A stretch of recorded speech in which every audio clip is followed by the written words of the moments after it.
Do livro Palavras de Vida Eterna, psicografado pelo médium Francisco Cândido Xavier, através do Espírito Emmanuel. Capítulo 165, de 180, nos domínios da ação. Mas nada quis fazer sem o teu parecer, para que o teu benefício não fosse por obrigação, e sim de livre vontade.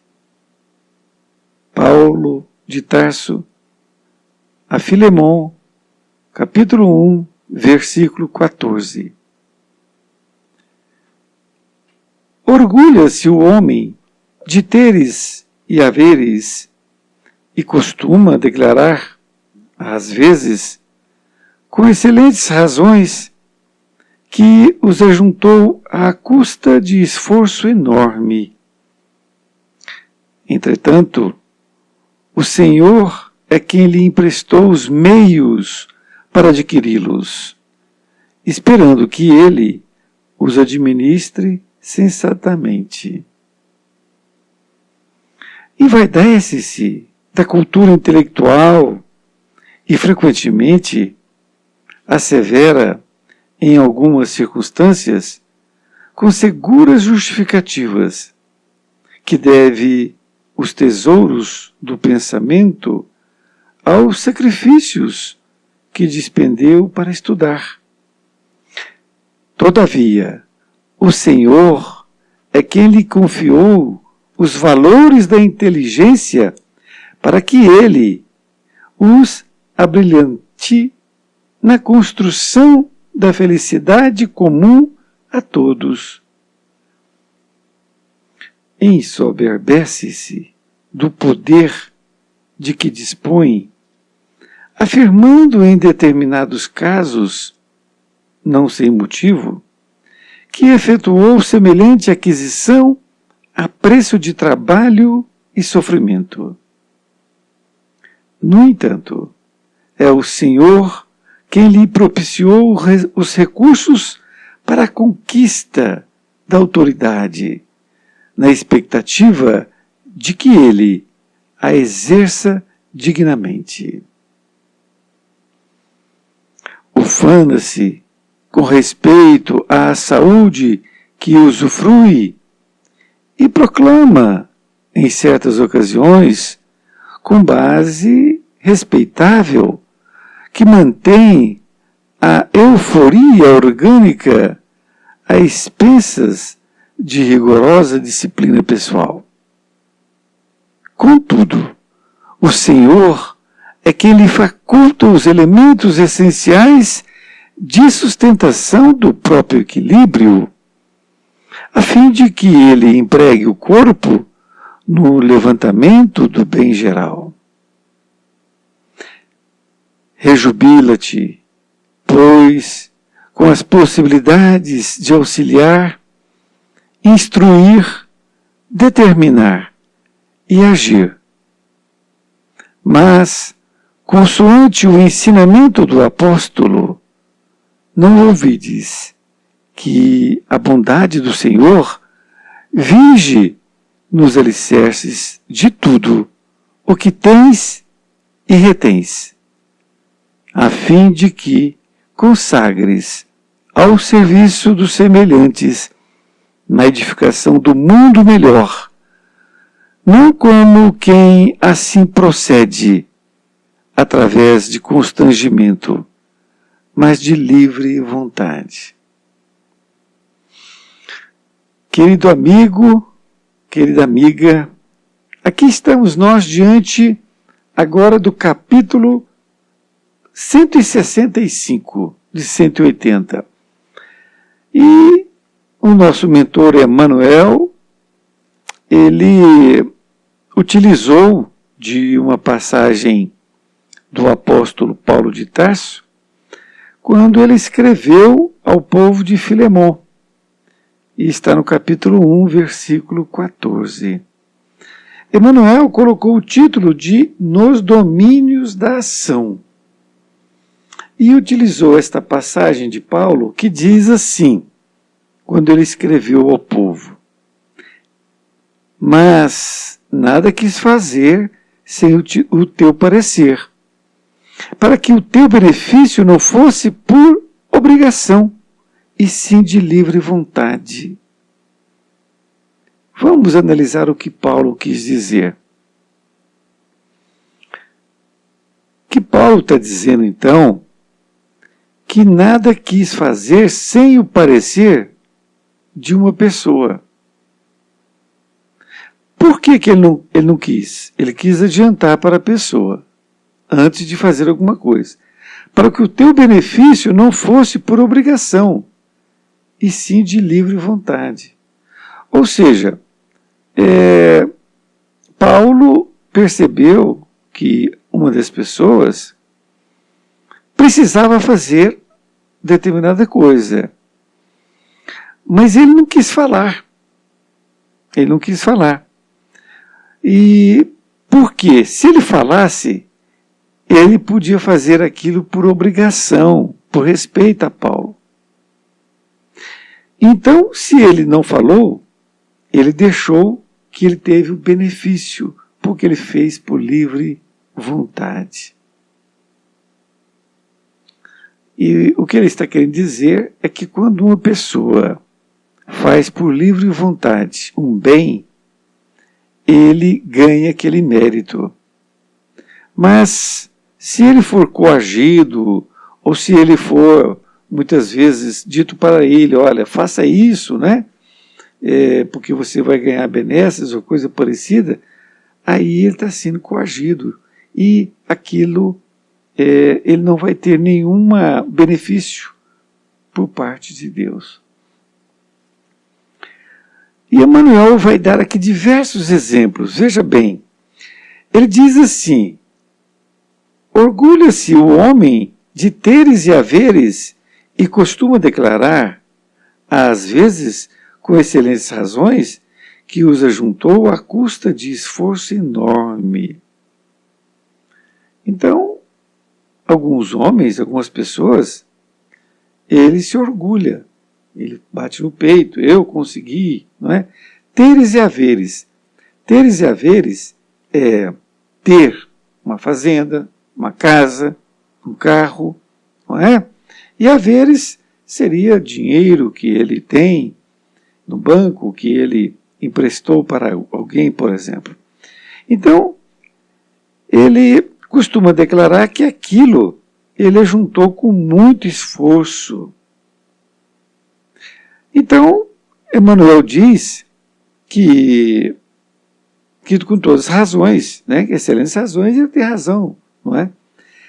Mas, entretanto, o Senhor é quem lhe emprestou os meios para adquiri-los, esperando que ele os administre sensatamente. Então, vamos aqui ver. Uma pessoa se orgulha muito por ter conseguido muitas posses, muito dinheiro, não é? E que aquilo se deve a muito esforço de sua parte. Agora, se ele achar que é somente esforço da sua parte, ele vai se decepcionar depois. Por quê? Porque é o que Emmanuel diz, que entretanto foi o Senhor que lhe emprestou os meios para adquiri-los, e esperando que ele os administre sensatamente. Então, se Deus concedeu, a uma pessoa que trabalha, que faz a sua parte, não é? Trabalhando para conseguir dinheiro e levar, né, realmente uma determinada riqueza, foi Deus que concedeu a ele, porque viu que ele podia fazer aquilo, não é? Agora, se ele achar que ele é que fez sozinho, aí é um grande equívoco dele. Até porque Deus está esperando que ele administre esse bens, esse dinheiro, sensatamente. O que seria não administrar bem? Suponhamos que ele consegue esse dinheiro e ele passa a ser um homem cada vez mais sovina, não é? Não tendo dó de ninguém, pensando somente em si e amontoar o dinheiro. Aí sim ele errou, porque ele acha que ele fez sozinho aquela fortuna, e não foi assim, não é? Deus estava lhe ajudando, não é? Através dos bons espíritos, para que ele conseguisse aquela fortuna e tivesse uma boa aplicação desse dinheiro, dando trabalho às pessoas, não é? No segundo parágrafo, ele diz assim: envaidece-se da cultura intelectual e frequentemente assevera em algumas circunstâncias com seguras justificativas que deve os tesouros do pensamento aos sacrifícios que despendeu para estudar. Nós vimos muitas pessoas e veremos muitas outras nessa situação. Pessoas que têm curso superior, aí ela faz uma pós-graduação, faz doutorado, mestrado, e faz isso, e faz aquilo, e ela está envaidecida daquela cultura que ela adquiriu, não é? E ela fala que esses tesouros que ele adquiriu foram sacrifícios, tempos, né? À tarde, à noite, para estudar. Então, se ele achar que aquilo se deve somente a ele, ele vai ter uma decepção também. Porque ele foi ajudado para chegar ali. Primeiramente, ele foi ajudado pelos livros, não é? Quem escreveu esses livros? Foram pessoas que vieram antes dele. Então ele se baseou nos livros que ele leu. Então alguém passou, veja bem, alguém passou para ele um conhecimento. Essa pessoa. E Deus propiciou mais ainda, porque viu que ele estava incentivado, não é? Estava fazendo a sua parte, e ele então, Deus propiciou que ele continuasse ali a conseguir aquilo.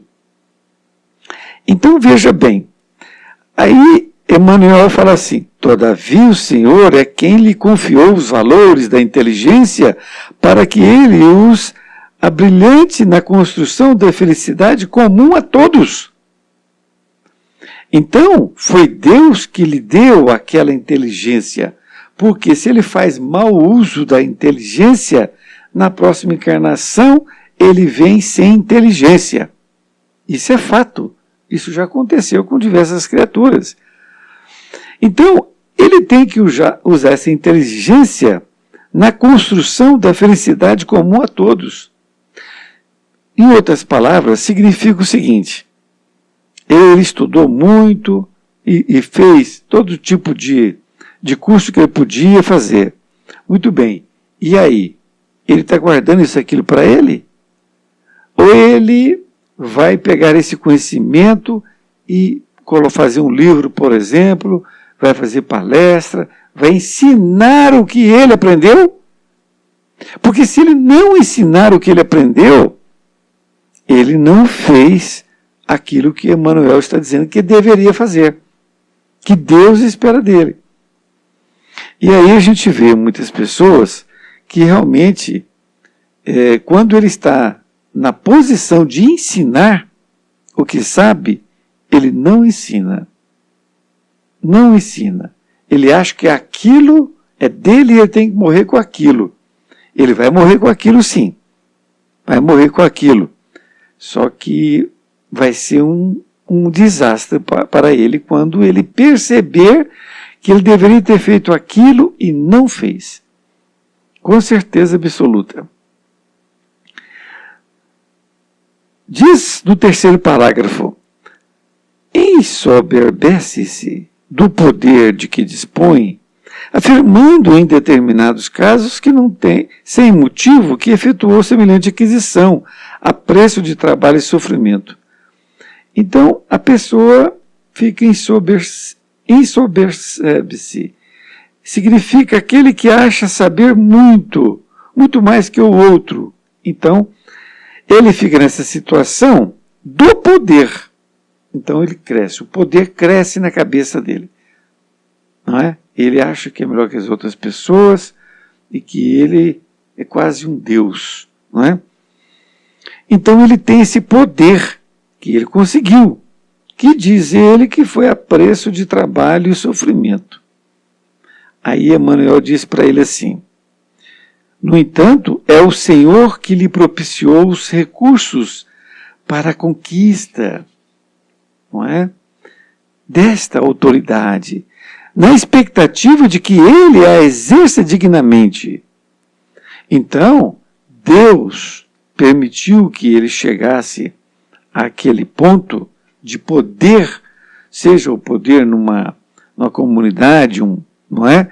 Um prefeito, um vice-prefeito, um poder que também não é político, uma agremiação como a maçonaria, outra, um centro espírita, por exemplo, não é? Então, foi o Senhor que propiciou eles ter aquele poder. Ele fez a sua parte? Fez a sua parte, claro. Ele estudou para fazer realmente chegar ali com aquele poder. Mas ele não pode descartar esta condição que Deus lhe deu. Porque se ele achar que ele é o maioral, ele vai também se dar mal, não é? Então, o poder que as pessoas conseguem é para fazer o bem a outros, não é? Então, ele tem que exercer dignamente. E o que nós vemos normalmente no nosso país é pessoas tendo a condição de poder, né? O poder político, por exemplo, ou um outro poder, ela não faz bom uso deste poder. Ela faz para o bem próprio, não é assim? Ufana-se com respeito à saúde que usufrui e proclama em certas ocasiões, com base respeitável, que mantém a euforia orgânica a expensas de rigorosa disciplina pessoal. Ufanar-se é vangloriar-se. Então, ele se vangloria com respeito à saúde, né? Dizendo que tem uma excelente saúde, que usufrui e proclama, e, em certas ocasiões, com base respeitável. E que mantém essa euforia orgânica às expensas, ou seja, a custas, de rigorosa disciplina pessoal. Então, ele tem uma disciplina pessoal, não é? Ele não come nada que seja prejudicial à saúde do seu corpo físico, não bebe, não fuma, não é isso? E só come elementos que não são industrializados. Muito bem, ele então fica com a boa saúde. Muito bem, mas, contudo, o Senhor é quem lhe faculta os elementos essenciais de sustentação do próprio equilíbrio, a fim de que ele empregue o corpo no levantamento do bem geral. Então, se ele fez a sua parte, não é? Ele selecionou o que ele ia comer, beber, não é? Então, ele passa a ter uma vida orgânica muito boa, uma saúde de ferro, como dizem. Mas quem lhe facultou isso foi o Senhor, que proporcionou todo este material. Então ele proporcionou as verduras, não é? Todos os outros alimentos, os líquidos, né? Frutas e verduras. Porque foi Deus que proporcionou. Porque se ele não tivesse aquilo para comer, como é que ele podia fazer? Com dinheiro ou sem dinheiro ele não ia adquirir, não é? Na conclusão, Emmanuel diz: rejubila-te. Rejubilar é alegrar-se, não é? Então se alegra, pois, com as possibilidades de auxiliar, instruir, determinar e agir. Então, ele tem que se alegrar com essas possibilidades que ele tem de auxiliar, instruir, determinar e agir. Mas, consoante o ensinamento do apóstolo, não ouvides, ou seja, não se esqueça que a bondade do Senhor vige nos alicerces de tudo, ou seja, ela está no comando dos alicerces de tudo, o que tens e retens. Então, se você tem uma boa saúde, ou se você retém um dinheiro, por exemplo, não é? A fim de que lhe consagres ao serviço dos semelhantes na edificação do mundo melhor, não como quem assim procede, através de constrangimento, mas de livre vontade. Então, que você possa fazer as coisas, tudo que você pode fazer, de livre vontade. Eu estou constrangido a fazer isso. Não, então não vale a pena. De sua livre e espontânea vontade, você vai fazer aquilo. E aquilo que você fizer, tenha consciência perfeita de que Deus está lhe ajudando. Você não está sozinho. Você não está fazendo isto somente pela sua boa vontade e seu esforço. Não, de forma nenhuma. Deus está contigo. E isso é muito importante, porque se nós não pensarmos assim, nós vamos achar que nós somos o melhor do mundo. Nós vamos deixar nosso orgulho, não é? No mais ponto alto que pode ser colocado por uma pessoa, né? A vaidade, não é? Nós vamos achar que nós somos melhor do que o outro, nós vamos nos vangloriar, nós vamos, enfim, nós vamos achar que nós somos o melhor de tudo. Ou então até Deus, não é? É uma lição interessante, porque nós podemos estar caindo nessa cilada. E aqui, Emmanuel é bem claro, utilizando esta passagem de Paulo, para que a gente possa saber que todo o nosso sucesso é nosso esforço com a ajuda de Deus. Um grande abraço e até mais ver. E fique com Deus.